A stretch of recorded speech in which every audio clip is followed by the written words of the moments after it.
þetta eru líka bara, þú veist, spár sem að, þú veist, forstjórar tæknifyrirtækjana sem eru að þróa gervigreindina eru í dag að tala Já, það þarf að opna þá umræðinu Universal Basic Income eða borgarlegin eins og sem er kallað á góðri íslensku.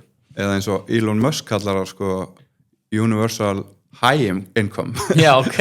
Hann kallar það. En ég veit ekki, þú veist, þetta er svona, þetta er bara, þú veist, þetta eru raunverulega einhverju hlutir sem gætu gerst, þú veist, að í rauninni bara gervigreindin leysa okkur öll frá störfum og ekki bara okkur, heldur líka píparan sem er svona oft talað sem svona örugasta starfi gagnvart gervigreind af því að þróun vélmenna fer svo hratt áfram líka. Tók einmitt þátt þar sem ég talaði um þetta var Einar Þorsteinsson sem var borgarstjóri og þá vorum við að tala um Teslur á götum borgarinnar og róbotana sem geta skrælt appelsínur með fullkomni nákvæmni og smurt brauð og sett í þvottavélina þessir Optimus róbotar sem að Kim Kardashian á. Já,